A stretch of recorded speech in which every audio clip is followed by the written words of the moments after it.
Okay, Mr. Crittenden. On next Tuesday, we have the inter-local meeting at 7 at the city. Those of you working with the city, it was suggested that possibly we might want to meet with Heber City an hour earlier or whatever to talk about that. Let him know we took care of it. We just talked, we're going to meet after. We'll meet at the end. We'll talk about affordable If you had housing. been here on time, you would have been. Well, I've already busted him off. talk to my principal. That's that stupid thing we got to do called during the living, huh? Yeah. Gets in the way on. The other item is this switch duct so that we can use the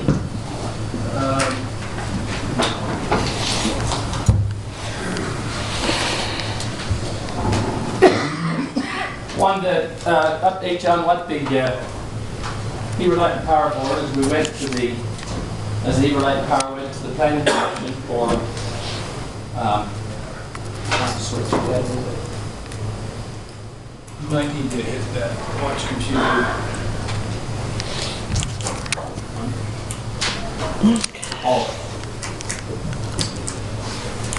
As they went to the planning commission to ask for the permit to run the power line, just show you some maps what's happening. This is the map that shows the existing transmission line through the valley. With you got a pointer? Oh, yeah. Brand new one right here. Excellent.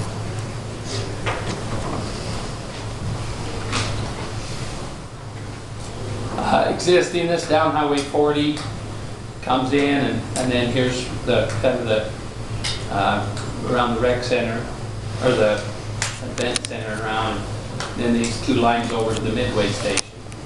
Okay, so that's the existing.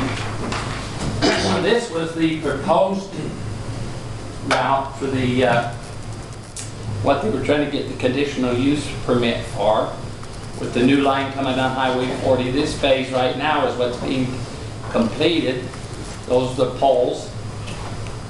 I did learn that the reason those are all steel poles is, if you notice, that's a continuous curve all the way. And so it requires the bigger the steel poles to hold that line up. If you put poles there over time, those wires would all be laying on the road, on the ground, because it'll pull them over. So that's why these are all steel. The other part of this line, you see a lot of these are straight stretches, so those won't necessarily all have to be those big steel poles. Some of these out through here, there'll be steel poles at the corners, as that's engineered, but the straight runs can have a little shorter. There's still be 80, 60, 70, 80 feet high, but they'll be wooden poles. But that's the that's the proposed route, as we talked, and they worked with the city and the county and whatnot. And the best route would be to follow the proposed bypass route around there, and then up to the station and then on over. Anyway, so, but as they met with the planning commission, they said, no, we want you to study some potential underground lines and where it would be and what would work. So here's the potential as the Facilities Committee of Heber Light and Power met. We determined that in this map there will be, the study will be divided up into 9 segments. 9 segments, and they'll study each of those, the cost, the problems, the potential, and different things. Of course, the cheapest route would be right here. This is segment 1. 1 and 2 are in here somewhere. I don't remember exactly where. And then 3 and 4.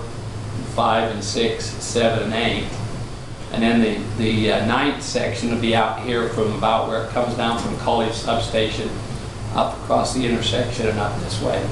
So that would be the 9th section to study what the cost would be of an underground line in those areas. What's the timing on getting the report back? Well, we hope about a month. They're doing RFPs to get that out. They're putting an RFP out to 3 different companies, engineering companies, to get that back, and then there'll be no studies. And then we'll see where it's at.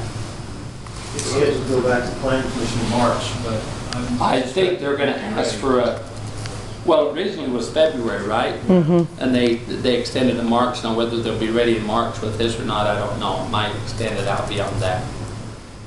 But that's where it's at. So it'll come back and tell us what it could probably possibly cost. Well, the study will show, things yeah. like that. And there might be segments of that that'll be put underground, and some might do expensive. The question was, why not run it on this upper route? The answer from the power company is, along here, you've got all power line. So that might be Yeah, way what? more expensive. Yeah, what? Power rock. Oh, all right. Up on this, you see along the edge of the bench, you got power rock up here on the bench, you don't have down here. So there were some different discussions, and those are the 8 segments. And so we'll have kind of a cost breakdown on each of those 9 segments actually. So let's say it costs $50 million to bury it. How do we pay for that? Well, that's, at some point, I guess the power board or the planning commission is gonna have to say, it's too expensive to bury it, to put it underground. Rocky Mountain Power has made it very clear, and that they would go it underground, but they're an above ground facility. And let's say it costs $1 million to put it above ground and $4 million to go below ground. They'll pay their share of the $1 million. Those asking for the below ground will pay the other $3 million per mile or whatever it is. They will not pay the extra money. They're an above ground utility. Kendall, are they gonna have to run this at 138 kV, you know, voltage? Yeah, yeah. Well, their line, of course, I understand the current one that's being, I know what it is. They're proposing burying that 138 kV line. That's in what those the sections that are request highlighted in was. yellow. Yes. Yeah, all of them. Yep. And there might, some of it will be buried, some might. We'll just see what the study shows. And at some point, there'll have to be a decision made. Does that create? Also, that's my question here. Yeah. So have they thought, is this future? They're looking, is this enough power to provide what they see in the future? Or what are they gauging this? This new line, there's a lot of talk that the only reason we have to have this bigger line is for Rocky Mountain Power to have the line through. And that is not true. It serves the users of Heber Light Power just as much as it does them. That there on the top of that will be two runs. On one side will be Rocky Mountain Power's. They're paying about 80% of the cost of that.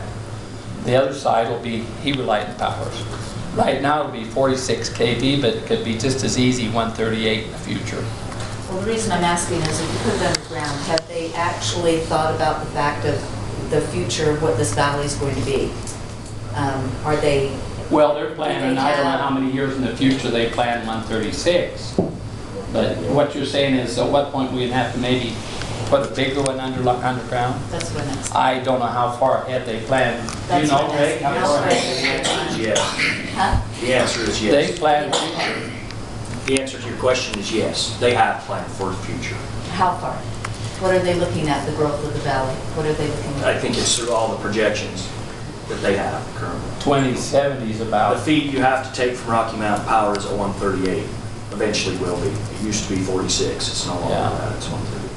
see, and we'll pick it up here, and then they pick it up over here. It's the double in. So, okay, Really got a question back there. yeah. Yes, sir. Sorry, Ron. That's fine. As I've kind of followed the Facebook and the comments, one thing and another, the big thing that I think is it's kind of getting ahead of the facts because nobody knows what it'll cost. I think it's very good that they're doing the cost analysis. I understand the difference between a republic and a democracy, and we are a republic. So you guys and the city council and whoever, the planning commissions, will make the ultimate decision. But at the same time, I don't know of any elected official that ever runs that doesn't say they want to be open and transparent. And so I think it's good to get the costs, and once we do know the costs, then to communicate those to the people.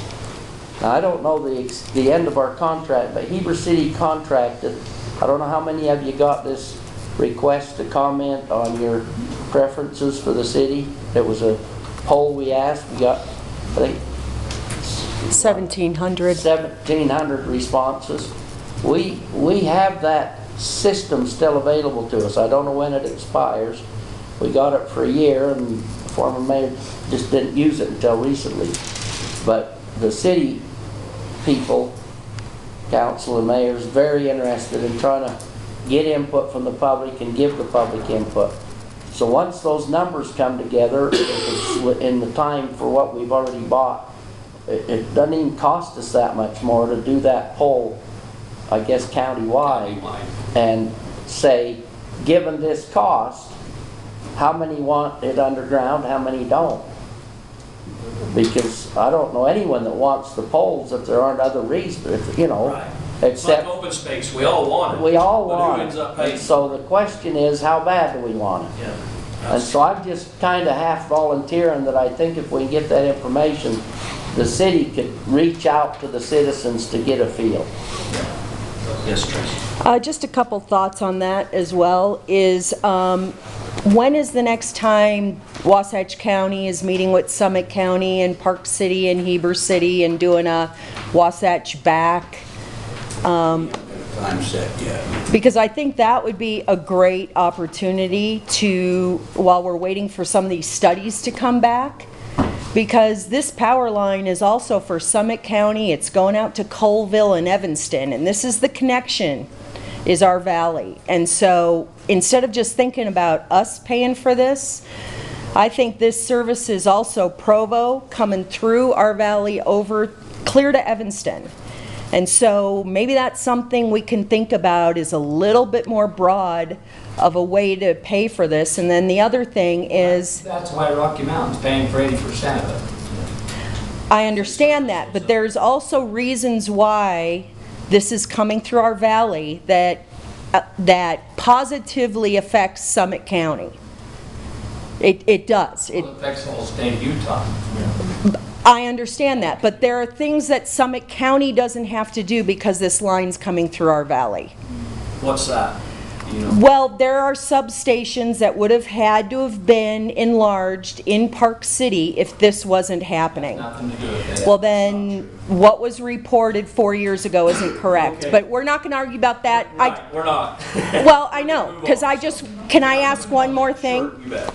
Is also what needs to be kept in mind is the fact that the underground lines, and you could answer this better than anybody, Greg, is the underground lines will have a lot less maintenance in the future, and that needs to They be... also come with very big electrical problems at 138 kV. So there's going to be as There are much... other things other than just aesthetics that come into play.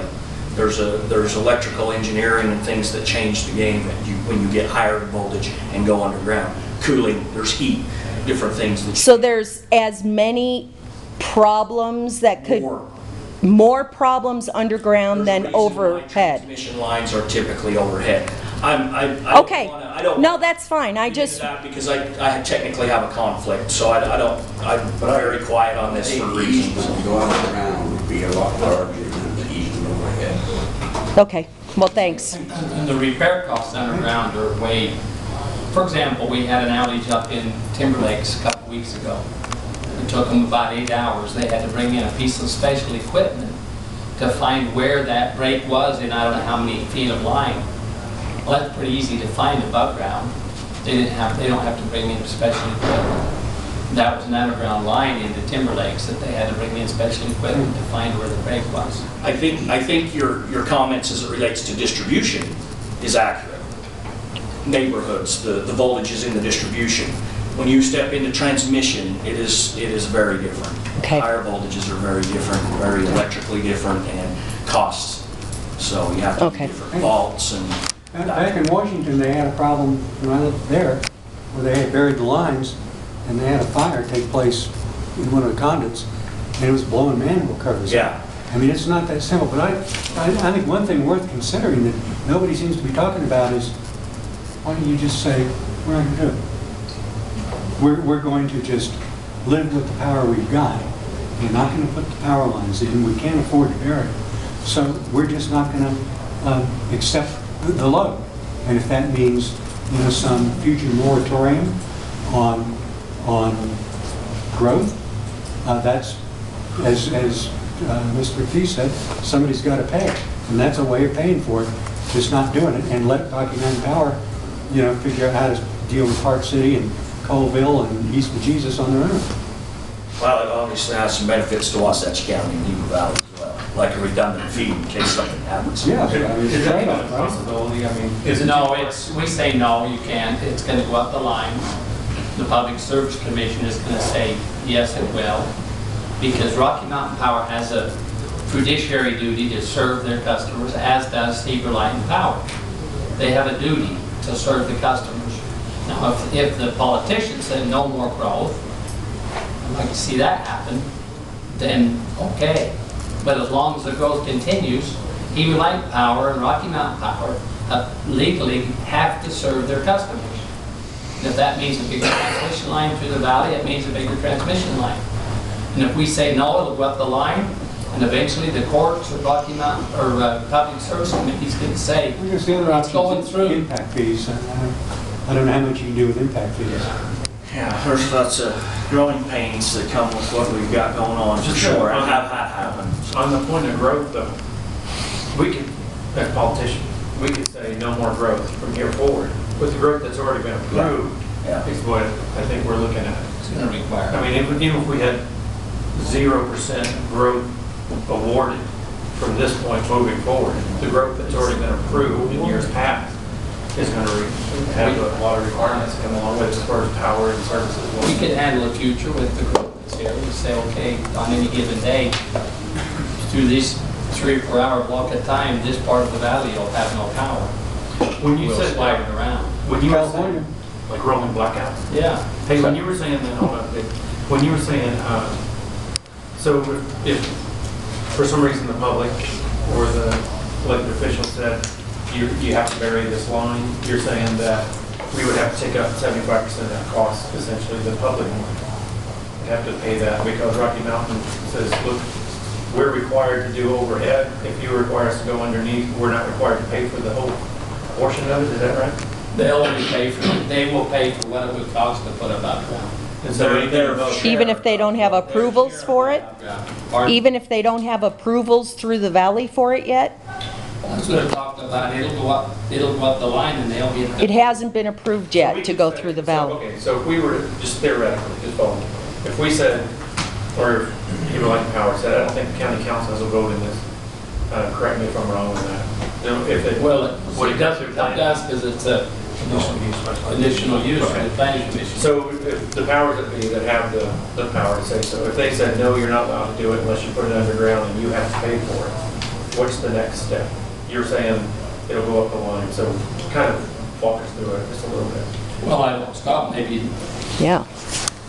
So if a local government puts a condition on a utility, there's state statute that says the utility looks at the cost, the standard cost, and the excess cost caused by that condition or that requirement, and then the local government that put that on has to pay that excess cost. And you can fight over that. The step above that of what that actually is called the Facility Review Board, the Utility Facility Review Board. And it goes up to there and they make a decision on who pays what and what happens, and then from there it's just into the court system to appeal that. But that's what the state law says, is just as Kendall outlined it, that if we put a requirement on somebody that you have to, that increases the cost, we bear that cost. And to add to that, if it was Wasatch County or Heber City that put that additional cost because they put the conditions on, it wouldn't be Heber Light and Power paying that cost, it would be Wasatch County. Now, I know they're the same taxpayers, but if the cost would come to Wasatch County and Heber City, not to Heber Light and Power. At that point, you would want to live somewhere that was serviced by Rocky Mountain Power. Yeah, probably so. You got more rate users. Yeah, I cut Dave off. I think What's that? Did you have anything else, Dave? I think I cut you off. No, but are you sure that it may be that Wasatch County or Midway imposes this restriction, but would that, I think that the board of Heber Light Power thinks that the only way to resolve the financials is with a rate increase. But if I heard you correctly, that this could provide an option for Midway, and perhaps the residents in that affected area would be hit with a special tax. So, Greg, out where you and I live, We won't be affected at all. Screw 'em. Excuse me. Well, I sure like my lights to come on when I turn the switch. And that's what I'm in it for, so. And we don't have a redundant feed. We have one single feed into the valley, and just an editorial. It's unfortunate, but this happens all over, so. But you got a real problem. You got those 9 sections that Kendall identified.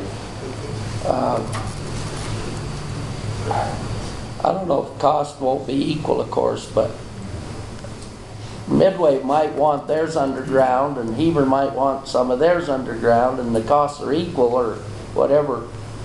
The municipality that's affected that want to pay the extra, is there a mechanism for people to do that? Well, that's what you were just suggesting. I know, That's but something we'll have to be looking because you're at. doing it in sections.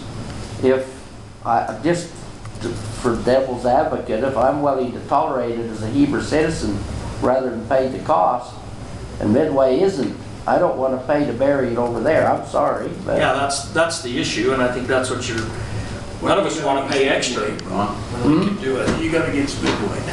nothing. I just know they got a lot more money than we do. Oh, that's not true. All right, let's move on. All right, Mr. Good, have you got anything? I'll get to you. So on Cowboy Poetry is looking for more funding and more stable funding. The problem is, and we've talked about this over the years, Steve, when I was on it, we were both on, is that we're starting to lose the target clientele base. They're getting older, and then we're having a hard time getting acts that would come in, you know, the whole thing there. And also the people like Mary and Tom and so forth, they're kind of looking towards being done in the next couple of years. So we're in a transition phase. Do we continue the Heber Valley Poetry? Do we call it something else? Or do we need to come up with a plan to end Cowboy Poetry? And they're going to come to us in the next month or so and ask for about $30,000. So we can have some stable funding, because the way it's been going is Mary and the gang have been going to each entity and private donors and just running this on a shoestring budget. Through sponsorship. And they can show that we get a financial benefit from it, but is that enough for the cities and the county? We do to contribute. fund it? We do Yeah, contribute. we do. And they're looking, but some of them, like Zions and so forth, their contribution keeps going down, and they really don't want to continue to contribute to it, or we're afraid, or they're afraid that their contribution is going to be so low that it's really not going to be worth it. And so, do we continue this as the Heber Valley Poetry in name only, or do we have Heber Valley Music Festival, and the poetry is still a part of it? But they're having a hard time with the funding aspect. And we have a lot of expertise on our board that wants to retire. And so should we transition it to something that's going to attract a younger audience? So you said they're gonna come to a presentation? They'll come to a presentation, and I told them that I'd prepare the council. Something to be thinking about. The groundwork and say this is where. I think we're struggling at. that, they talked about time, maybe going to some of these resorts like Zermatt, who's kind of bought into it, and they run a portion of the project there, or the program there. They want to take it over. No, I don't think they want to take it over. I think they're happy to have a portion of it. You know, one of the big aspects of the Heber Valley Poetry was the education aspect that we do with the schools. But if we want to push it more towards a commercial venture, then that'll leave that element out. We push it towards the school when we get the grant from Echoes, the school grant from Echoes to cover that cost. Right. And so we need to continue some of that, and that's why there's that tension there between, we want to continue it, we want the commercial aspect to be successful as well, but at what point do we try to do everything? Because it's right now, we're trying to serve too many masters again. And so they're going to come to us in the next month or two, and we've got to think about it. But maybe if you have an opportunity, some of you guys to talk to Mary and Tom. Okay. I've talked to them a little bit about that, and to share my overall feelings that I think it's a huge asset. We need to keep it, and we need to make it make money. And you look around the country is hot. The country makes lots of money, and most of it's in the South, but I think that there's every opportunity for us to rebrand and reposition and change this product and make it a much bigger and better thing. And there's plenty of talent in this valley to do that. I think that, to just build on that last comment, is that if we say, for whatever reason, you know, look, we're not going to be able to fund it as a government entity, and this festival goes away, a new one will take its place. They'd ask me that. What do I think of that? Something will fill the vacuum. It might not have the education aspect. We may not have the rural or the Western elements to it. And then, so the question is, do we want to build on what we have now and just transition a little bit and still keep some of those elements? And that's really the rules. I think the big struggle that we have. How's Reno? How do they do that? They've had this one for years. Harry Reid, Elko. It was Harry Reid. Federal appropriation, they get about $1.5 million. We need casinos. Lottery. Yeah. Yeah, casinos. Okay. Mr. Crittenden, I suppose you're aware, but maybe not, that they don't just come to the county, they come to the cities. And when they came to Heber City last time, you know, the discussion 10 years ago was seed money, and we kind of mentioned we were way past seed money. And they mentioned that the interest or the viewership or whatever was diminishing. So they needed that another year of contribution because they were going to put in younger singers or whatever that was going to bring out the kids. It's just not a genre that the kids care about that much. I don't know what they're going to bring unless they change it to something else, but the angst that we feel a little bit as a city, especially I guess Midway would too, is that, you know, we're paying both places. Seems like we ought to coordinate whatever's decided and figure out population or whatever, because you pay the county and then we pay the city that's paying the county. So we feel like we're paying 1.5 times at least. And it's getting to be a bit onerous as far as, I mean, there's a lot of people with good causes, and so whatever's discussed, I don't know, it's more me than maybe the whole council, but I think we could meet once a month for a while and not hurt ourselves with all the issues we have that interrelate. And we get together and there's no real time to get into it. There's no planning ahead, it's just put out the fires. So this is just one more I think we need to talk about. I think this is a project we ought to keep, but I don't think the county should fund it directly alone. Or the city. I think Do they get TRT money? Huh? Do they get TRT money? How much do they get out of So TRT? they get a portion of the economic budget. they get about 25,000 from the economic development. Because with Best Western now in 2, you know, those hotels right here are going to benefit from it mostly.